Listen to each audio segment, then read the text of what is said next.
A school in Kilifi County is struggling with lack and fewer, if you like, classrooms and furniture. Recent floods swept away classes at Mikuyuni Primary School in Marafa, Kilifi County, forcing pupils to pile stones and place logs of wood on top to improvise as desks. And as this continues to happen, the school management cries of a lack of enough teachers.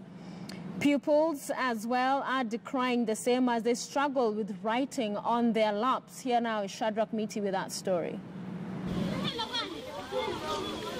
It is 10 o'clock in the morning at Mikuyuni Primary School at Marafa Village, Magarini Sub-County in Kilifi County.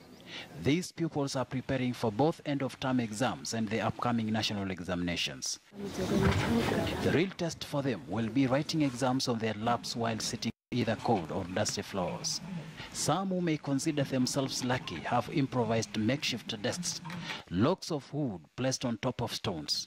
The challenge is real for the school that is 4 years old. Tukaanza madarasa matano.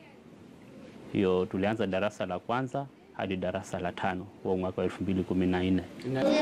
Sitting on dusty floors is an extra burden for pupils who have to struggle with coming to school clean and going back untidy.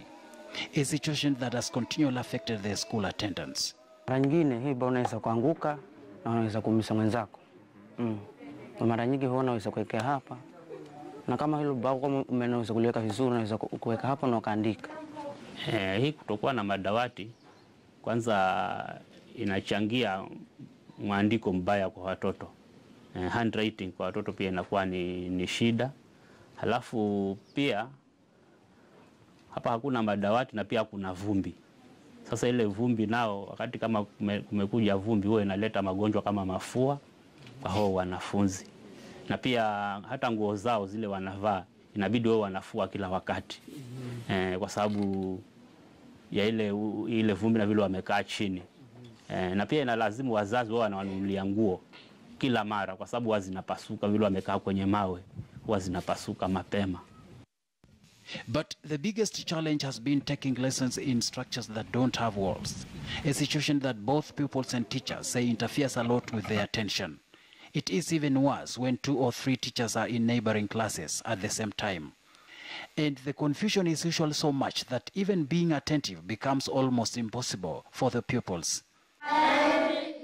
Due to lack of tables and desks, teachers are forced to bend as they monitor and mark pupils' assignments. And by the time they retire home, they are usually dog-tired. The school has no administration office and teachers are out in a computer laboratory that has been transformed into offices without furniture.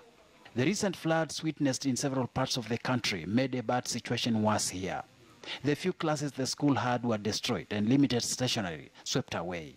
Head teacher, senior teacher, head teacher sote tunakaa kwa hiyo room moja. And the clock is fast ticking to 29th this month when the pupils here will be required to excel in KCPE like their peers in well-to-do schools. Shadrach Miti, KTN News.